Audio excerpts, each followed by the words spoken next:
ensemble avec vous par le biais de son coordonnateur. C'est quoi? Ça regroupe qui? Qu'est-ce qu'ils font? Bonjour, monsieur Arouna. Bonjour, monsieur le journaliste. Vous êtes coordonnateur de l'IFISC. L'IFISC, voilà. C'est quoi l'IFISC? L'IFISC veut dire tout simplement l'Union des fiscalistes IEC pour la promotion du civisme fiscal et la bonne gouvernance. L'Union des fiscalistes pour l'Union des fiscalistes IEC pour la promotion du civisme fiscal et la bonne gouvernance. Alors, quels sont vos objectifs? Avant peut-être de parler des objectifs, je peux commencer par... Vous voulez nous présenter votre structure? Certainement. Sentez-vous à l'aise. Ok. Alors, avant de mettre en place cette structure, il y a une question que nous nous sommes posée.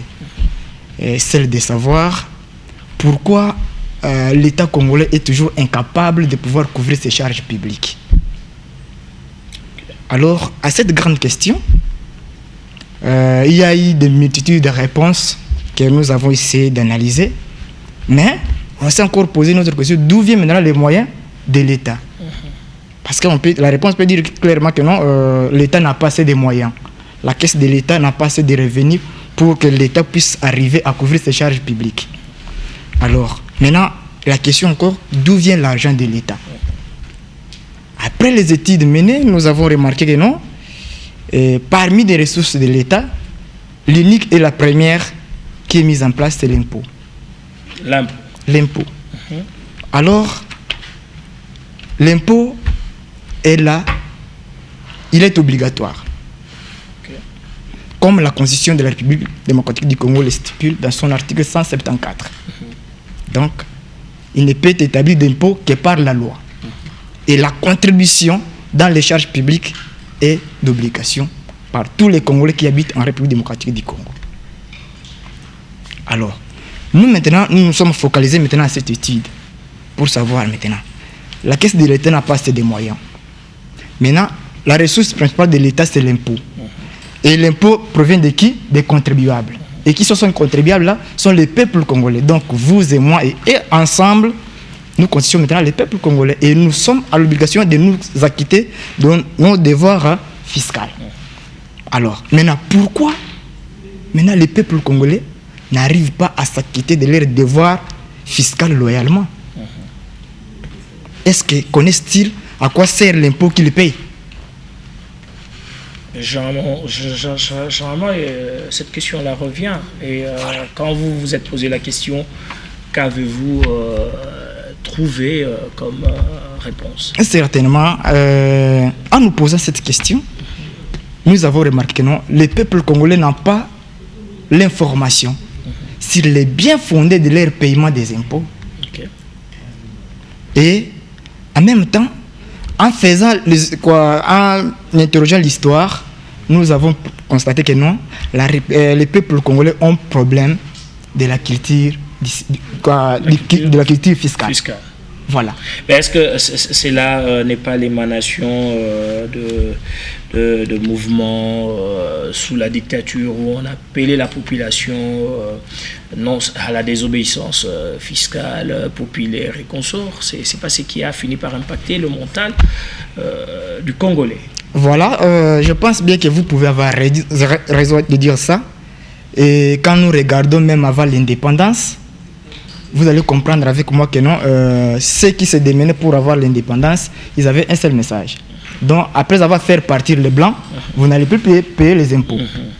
Et même avant l'indépendance, quand les colons partaient peut-être dans nos villages pour aller prélever l'impôt, on appelait souvent la contribution personnelle minimum, et nos grands-pères fuyaient même en brousse.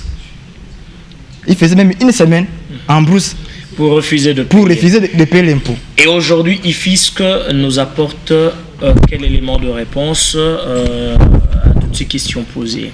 Alors, par rapport à toutes ces questions posées, nous avons songé de mettre en place cette structure. Donc, je pense bien que non, c'est la responsabilité qui revient à l'État de chercher comment éduquer sa population pour avoir cette culture fiscale. Pourquoi? La fiscalité, c'est une expression de la cohésion nationale. Il faut maintenant mettre en place un dialogue avec les contribuables, à leur montrer le bien fondé de leur paiement des impôts, afin que l'État puisse avoir les moyens capables de couvrir ces charges publiques. Maintenant, peut-être les autres ne savent pas c'est quoi les charges publiques et autres. Il faut savoir qu'aujourd'hui, le président de la République, Félix Tshisekedi Antoine, est là, en entrant au sommet de l'État. Il a dit non, il a mis en place la gratuité de l'enseignement. Ouais. Maintenant, cet enseignement-là, cette gratuité-là serait financée par quoi? Par quels moyens? Et d'où viendra cet argent? En même temps, nous avons un problème social. Nous avons un problème des infrastructures. C'est-à-dire, l'argent que nous contribuons sert à l'éducation de nos enfants. L'argent que nous contribuons sert à la sécurité. L'argent que nous payons sert aux routes, aux hôpitaux. Alors, si aujourd'hui nous ne payons pas les impôts, nous aurons une difficulté et l'autorité aussi aura une difficulté de pouvoir couvrir toutes ces charges publiques-là. Et ça serait impossible. Et vous, quand vous avez mis en place votre structure, vous vous êtes fixé comme objectif? Voilà. Maintenant, en mettant en place cette structure, on s'est fixé pour objectif de sensibiliser maintenant la population congolaise à avoir la culture du civisme fiscal. Comment comptez-vous le faire? Ah oui, hein, nous avons beaucoup de canaux. Et par rapport aux stratégies que nous avons mises en place, premièrement, nous avons les médias, comme nous les faisons maintenant. On peut lancer les informations. Et ceux qui nous regardent, ils peuvent comprendre pourquoi ils doivent payer les impôts. Mais en même temps, dans tous les milieux publics, je prends par exemple à l'église, on peut trouver les contribuables à l'église, dans des marchés, et pourquoi pas éduquer la nouvelle génération, donc aux écoles. Parce que quand vous éduquez déjà les enfants dès le bas âge, à avoir déjà cette culture, ça peut maintenant permettre à ceux que non, dans les jours qui viennent, ou quand ils vont grandir, ils vont comprendre que non, moi là, quand je suis là, je suis à l'obligation de m'acquitter de mes devoirs fiscaux. Et pour permettre à mon pays de pouvoir évoluer, de pouvoir se développer. Et le premier objectif, nous avons mis en place la sensibilisation. Okay. Dans toutes les voies de communication possibles, autorisées par la loi. Alors, en même temps, nous avons passé à vulgariser toutes les dispositions fiscales qui souffrent aujourd'hui dans l'application. Mais ça, vous allez le faire quoi, avec les législateurs ou bien directement vers la population? Bon. Puisque avoir les responsabilités qu'on confie aux uns et aux autres après l'adoption d'une loi, après sa promulgation, normalement, le ministère de Relations avec le Parlement a le devoir de vulgariser cette loi. Certainement. Je pense qu'une seule main ne peut pas laver la face. Ça demande l'implication de tout le monde, commençant par les chefs de l'État lui-même. Okay. Alors, par rapport aux lois ou à la vulgarisation, je pense que nous sommes une structure, nous n'allons pas évoluer vaguement. Il faut qu'on ait le soutien des autorités, commençant par le ministère des tutelles, dont le ministère des Finances. Alors, à part le ministère des Finances, nous avons nos régies financières. Or, il y a même tout un service de la communication dans toutes les régies financières. Mais, je pense bien que vous êtes au Congo, mais la communication pose problème.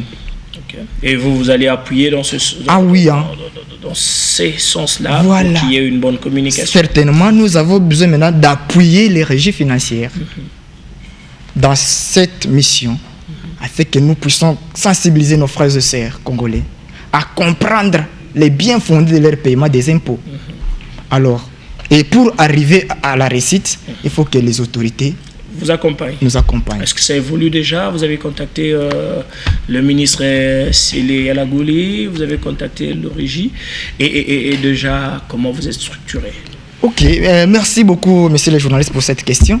Je pense bien que dès le départ, parce que nous avons commencé le 23 mars 2019, et je peux dire que c'est presque 3 ans. Une année. 2019. Bien sûr, Bientôt bien sûr, de 2 ans. Ouais. Alors, dès le départ, après avoir pris les engagements avec l'État pour, du point de vue légalisation de nos documents, et nous avons eu l'ambition d'aller nous rencontrer avec le ministre des Finances. Alors, nous lui avons écrit officiellement et en lui déposant la lettre pour pouvoir nous donner l'autorisation de fonctionner dans son secteur. Alors, le ministre Sele Yalagou lui a envoyé aussi cette initiative très bonne et qu'elle peut nous apporter quelque chose de bon dans la société congolaise. Il n'a pas hésité aussi de nous donner l'autorisation de fonctionnement. Alors, en dehors de ça, nous avons encore pensé, non, bien que nous avons l'autorisation de fonctionnement, il faut quand même avoir des moyens qui peuvent nous permettre à émerger. Alors, nous avons préféré demander un contrat de partenariat avec les régies financières pour qu'ensemble, qu'on puisse travailler en connivence, de manière que le travail puisse aller à l'avant. L'objectif principal, c'est de renflouer les caisses de l'État. Alors, en demandant ces contrats de partenariat, le ministre des Finances n'a pas aussi hésité et il a instruit aux régies financières. Donc, par la bouche de la directrice générale de la DGRAD, alors nous avons été un peu surpris au mois de mars, déjà 2020, pendant le confinement. Et la DG de la DGRAD nous avait écrit en nous demandant d'entrer en contact avec ces services pour examiner les contours du partenariat. Alors, en nous demandant comme ça, ok, nous avons aussi eu le temps d'aller voir les services en question. Et je vous dirais que non, jusqu'à présent, on ne nous a jamais reçus par ces services. Ils traînent le pas ou simple refus? Bon, ça fait quand même une année, voyons. Vraiment, je peux dire que c'est un refus. Hein. Pourquoi? Bon. Alors, comment avez-vous pensé pour contourner cet obstacle et aller de l'avant? Oui, alors pour l'instant, je pense bien que non, nous-mêmes, on ne peut pas nous en sortir. Nous avons pensé nous rencontrer avec le chef de l'État. Nous lui avons écrit, même au moment des consultations. Nous avons même sollicité qu'on soit reçu aussi par lui. Malheureusement, on n'avait pas été reçu. Alors, en dehors de ça, aujourd'hui, là, nous sommes en train d'attendre maintenant le nouveau Premier ministre. Parce que... Oh, il est déjà là. Ah oui, hein, il est déjà là. Michel Sam. Michel Sama. Je pense qu'avec lui, les choses peuvent changer. Alors, on a le coordonnateur. Avec qui d'autre et votre siège social? S'il faudrait vous contacter, c'est par quel moyen? On va se quitter pas. Ok. Personnellement, je m'appelle M. Pero Mahupa Aruna. Je suis le coordonnateur de l'IFISC. Et je ne suis pas seul. J'ai tout un groupe qui travaille avec moi. J'ai Doris Bola comme mon vice-coordonnateur en charge d'administration. Et j'ai M. Jean-Jacques Wabonzili qui est le conseil principal de la structure. J'ai M. Alexis qui est le CG de l'IFISC. Et j'ai Madame Odette Ngoy qui est la trésorière. J'ai Madame Kapinga qui est la vice-coordinatrice en charge des relations avec l'extérieur. Voilà, et votre siège? Notre siège se trouve sur l'avenue Luvungi 165. Luvungi 165, juste à la commune de Kinshasa. Alors, juste sur rond-point Willery. Et alors, par quel moyen on peut vous contacter? Si on veut nous contacter, c'est trop facile. Notre numéro de téléphone est là. Donc, les 082 84 39 660. 082 84 39 660. Voilà, merci, c'était un plaisir de vous avoir sur ces plateaux. Revenez dès que vous le pouvez. Nous allons vous accompagner pour atteindre vos objectifs. Merci beaucoup, monsieur le journaliste, mais je peux dire un dernier mot. Alors, je profite vraiment avec votre micro pour lancer un appel au Premier ministre. Monsieur le Premier ministre, le jour où vous avez été nommé par le président de la République démocratique du Congo, alors, le premier entretien que vous avez tenu avec le président de la République, de votre sortie, vous avez martelé sur les réformes fiscales. Alors, des réformes fiscales sont impérativement obligatoires pour que ça se fasse. Or, sans la fiscalité, nous aurons une difficulté très, très, très importante. Tandis que la République démocratique du Congo ne peut pas se développer par les dons et legs provenant d'autres nations. Alors, nous avons l'obligation que chaque Congolais puisse comprendre les bien fondés des paiements de son impôt. C'est-à-dire tout le monde est censé payer les impôts. Mais en même temps, le nouveau gouvernement qui viendra, il faut choisir des hommes de bonne moralité. Voilà. Il faut évaluer la gestion. Il faut faire les contrôles. Parce que la mauvaise gouvernance, quand ça rime, ça serait impossible que le chef de l'État puisse réussir sa mission. Merci beaucoup, monsieur Arona. C'était un plaisir d'échanger avec vous.